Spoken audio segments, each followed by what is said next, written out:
러시아 경제가 생각보다 훨씬 더 심각한 것으로 보입니다. 이 우크라이나와의 전쟁을 3년 넘게 치르면서 경제가 완전히 피폐해진 상황에서 그동안 이 러시아 경제를 지탱해왔던 이 에너지 산업의 수출길이 막혀 있기 때문에 더더욱 어려운 처지에 빠져 있다는 겁니다. 그렇기 때문에 미국과 러시아가 손을 마주 잡는다 해도 미국마저 러시아 경제를 살리기는 역부족일 것이다. 이런 판단이 나왔습니다. 와이타임스가 이 문제를 짚어봤습니다. 지금 시작합니다.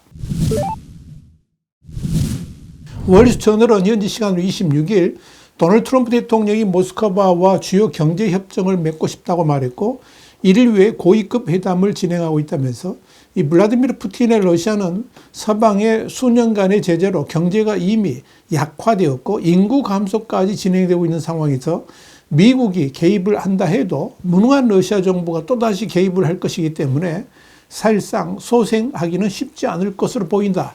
이렇게 보도해서 눈길을 끌었습니다.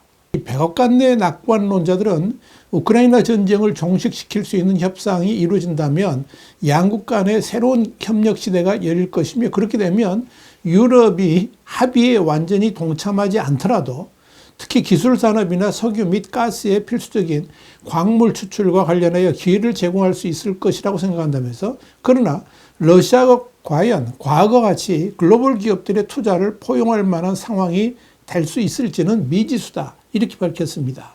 우크라이나 전쟁 도발 후에 러시아 당국이 글로벌 기업들에 대해서 워낙 최악의 대우를 하고 또 쫓아내다시피 됐던 기억을 잊지 않고 있기 때문입니다. 그동안 자원의 의지에서 성장을 해왔던 러시아 경제는 지금 급격한 인플레이션 그리고 천정부지로 치솟는 금리 또 서방의 제재로 인해 둔화를 넘어서 바닥을 알 수 없을 정도로 추락을 하고 있습니다. 지금 러시아에게 필요한 것은 글로벌 기업들이 다시 러시아로 돌아와서 그들로 하여금 경제를 회복시키도록 하는 것입니다. 일단은 달러 자금이 러시아 경제에서 순환될 수 있어야 러시아 경제도 소생의 기미를 엿볼 수 있다 하는 거죠. 그러나 분명한 것은 이 글로벌 기업들은 아무리 미국 정부가 설득을 한다 해도 또다시 러시아로 진출하기가 쉽지 않을 것이라는 겁니다. 이번에 우크라이나 전쟁 도발 이후에 러시아가 보여준 무법천지의 사회 또 법이라고는 전혀 존재하지 않는 악당 국가의 진면모를 보여줬기 때문입니다. 이와 관련해서 월스트리트저널은 러시아의 예측할 수 없는 사업 환경 즉 국가에 의한 자산 압류가 일상화되고 있는 상황은 외국인 투자자들을 겁먹게 만들 것이다. 이렇게 진단했습니다. 월스트리트저널이 이어서 이런 상황에서 러시아 경제는 이미 중국에 대한 의존도가 매우 높아졌다는 점도 고려 요인이다. 이렇게 말하면서 이에 따라 서방 기업들은 러시아로 돌아오더라도 당장 중국 기업들과 경쟁을 해야 할 것이다. 이렇게 짚었습니다. 이런 이유 때문에 띵크탱크인 국제전략연구소의 경제제재 담당 선임연구원 마리아 사기나는 앞으로 몇 년 동안 미국과 러시아 사이의 경제 정상화는 없을 것이라고 단언하면서 설사 미국이 제재를 해제하더라도 러시아의 정치 및 경제 환경이 극적으로 변화할 수는 없을 것이다. 이렇게 전망했습니다. 그도 그럴 것이 우크라이나 침공 직후에 글로벌 기업들을 내쫓다시피 하면서 그들의 공장을 상상할 수도 없는 낮은 가격으로 뺐다시피 했던 러시아 정부가 다시 온화한 미소를 띄우면서 앞으로 잘해줄게 이렇게 약속한다고 해가지고 글로벌 기업들이 선뜻 러시아로 다시 진출하기란 쉽지 않을 것이라 하는 의미입니다. 물론 푸틴은 트럼프와의 전화통화 이후에 모스크바가 미국 기업의 협력 거래를 제공할 준비가 되어 있다라고 말하긴 했지만 설사 미국 기업이 진출한다고 해서 그 기업의 성공을 미국 정부가 담보해 줄 수는 없다는 점에서 트럼프의 생각대로 흘러가지는 않을 것 같습니다. 이런 가운데 푸틴은 트럼프에게 히토류 공동개발이라는 올리브 가지를 흔들었습니다. 이미 우크라이나와의 종전협상 대가로 히토류 개발 문제가 오고 가는 와중에 푸틴도 숟가락을 얹은 겁니다. 이와 관련해서 미국 지질조사국은 러시아는 전기자동차, 휴대폰, 미사일 시스템 등 모든 분야에 사용되는 히토류의 매장량이 세계에서 5번째로 많다면서 러시아 히토류 매장지 중 상당수는 시베리아와 북극 지역과 같이 접근하기 어려운 외딴 지역에 위치해 있다고 보고 있습니다. 그럼에도 러시아가 히토류 시장에서 갖는 비중은 크지 않습니다. 일단 히토류 생산량은 현재 전 세계 물량에서 1% 미만인데 이는 인프라 또 정제 능력 부족 때문인 것으로 보입니다. 여기서 월스트저널은 푸틴이 제안한 히토르 개발 등에 대한 미국의 투자는 타당성 자체가 별 의미가 없다면서 지금 푸틴에게 중요한 것은 우크라이나에서 영유권을 주장하는 영토를 확보하고 동시에 미국의 제재를 종식시키는 일, 그리고 러시아를 향한 서방 동맹을 와해시키는 것이다. 이렇게 지적했습니다. 독일 국제안보연구소의 러시아 경제 전문가인 야니스 쿨룩에도 푸틴이 트럼프에게 가장 중요한 것은 큰 거래를 성사시키는 것임을 알고 있으며 그것이 실현될지 여부는 중요하지 않다는 것을 알고 있다면서 푸틴이 트럼프와 거래를 성사시키는 것만으로도 서방이 깊은 분열을 이야기할 것이 확실하기 때문에 푸틴은 이 기회를 이용해서 대서양 횡단 동맹을 영구적으로 훼손하고자 한다. 이렇게 지적을 했습니다. 눈여겨봐야 할 대목은 서방 기업들이 러시아로 되돌아온다 할지라도 이 과거와는 확연하게 달라진 경제 상황을 목도하게 될 것이라는 점입니다. 전쟁으로 인한 군사 배출 과다로 인해서 겉으로 보기에는 경제 성장률 증가를 보인다 하지만 실제로는 이미 경제의 불균형으로 시스템이 완전히 붕괴가 됐고 이미 통제할 수 없는 인플레이션에 허덕이고 있습니다. 실제로 중앙은행이 금리를 21%로 인상할 정도입니다. 이는 러시아 역사상 가장 높은 수준입니다. 이와 함께 전쟁을 치르느라 수많은 노동 인력이 경제 현장을 떠나 전선으로 투입되었고 또 강제 징집을 피해서 최소 100만 명 이상의 청년들이 러시아를 떠났습니다. 이는 당장 경제를 이끌어갈 노동력 부족 현상으로 나타났습니다.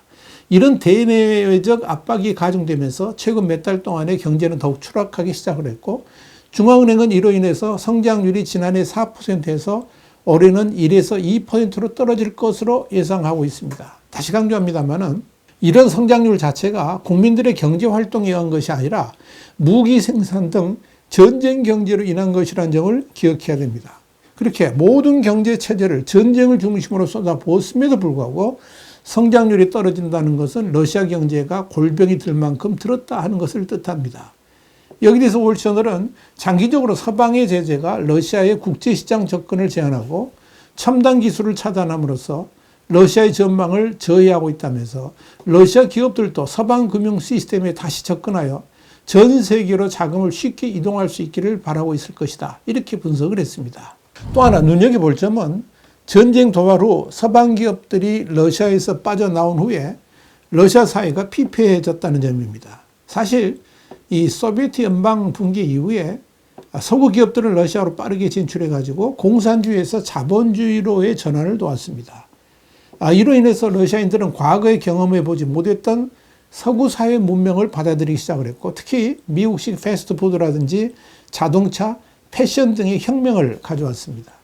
이 모스크바와 상트페테르부르크 같은 도시의 중산층 러시아인들에게는 스타벅스와 애플 아이폰과 같은 브랜드를 친숙하게 느낄 정도가 됐습니다. 그러나 러시아의 우크라이나 침공으로 글로벌 기업들이 줄줄이 철수하면서 러시아는 소비에트 연방 시절로 급격히 후퇴를 했습니다.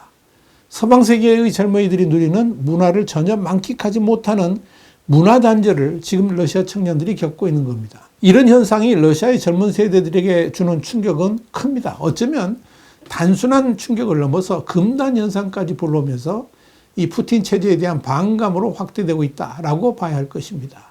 이와 함께 미국은 러시아와 깊은 경제적 유대관계를 갖지는 않았다는 점도 주목할 필요가 있습니다. 우크라이나 침공 이전에도 미국은 러시아에 60억 달러가 조금 넘는 상품을 수출했는데 이는 미국이 이집트에 수출하는 것과 거의 같은 금액이었습니다. 사실 미국이 이렇게 러시아의 경제에 깊숙이 개입하지 않은 것은 에너지 시장에서 경쟁자였기 때문입니다. 이와 관련해 월스트저널은 이런 상황은 미국과 러시아가 극적으로 손을 잡는다 해도 미국이 러시아 경제에서 기여할 수 있는 잠재력이 많지 않다는 것을 의미한다. 이렇게 짚었습니다. 월스트저널은 특히 러시아의 우크라이나 침공 이후에 수많은 글로벌 브랜드들이 러시아를 떠났는데 대부분 엄청난 타격을 받은 채 쫓겨나듯 겨우 탈출했다면서 전쟁 와중에 러시아 정부는 경제에 대한 통제력을 더욱 강화했고 서방 기업들의 자산을 정권의 충성파들에게 재분배했다라고 짚었습니다. 월스트저널은 이렇게 갈기갈기 찢겨진 서방 기업들의 자산을 글로벌 브랜드들이 돌아온다고 해서 다시 되돌려주기는 쉽지 않을 것이라고 전망했습니다. 그때 재산 분배를 받은 러시아의 지도층들은 이미 경제 엘리트로 자리 잡고 있기 때문입니다. 이런 상황에서 글로벌 기업들이 선뜻 러시아에 다시 투자를 하겠느냐 하는 겁니다. 또 하나, 트럼프 대통령이 러시아에 대한 제재를 해제하더라도 유럽이나 캐나다, 일본 등이 제재를 해제할지는 미지수입니다. 오히려 유럽은 트럼프의 러시아 접근에도 불구하고 제재를 더 강화하고 있다는 점을 주목할 필요가 있습니다. 그렇기 때문에 이런 상황에서 미국 기업들이 섣불리 러시아에 들어간다는 것 자체가 문제가 될 수도 있습니다. 여기에 대해서 전 국무부 제재 담당관인 에드워드 피시먼은 EU와 영국의 제재가 유지된다고 가정할 때 은행과 다국적 기업에 대한 위험은 여전히 매우 높을 것이라고 그러면서 만약 미국이 일방적으로 제재를 해제한다면 유럽은 제재 강화를 위한 움직임을 보일 것이다. 이렇게 전망을 했습니다. 월저널은 트럼프 자신이 예측 불가능성을 부추기는 또 다른 요인이 될 수도 있다 그러면서 오늘 러시아로 돌아가는 기업은 트럼프가 내일 마음을 바꿔 러시아를 다시 제재하지 않을 것이라고 확신할 수는 없을 것이다. 이렇게 짚었습니다. 이런 점에서 아무리 트럼프가 푸틴과 손을 잡고 제재 완화를 하면서 이 러시아 경제를 되살리려고 해도 그 길은 결코 쉽지 않을 것이라고 전망한 겁니다.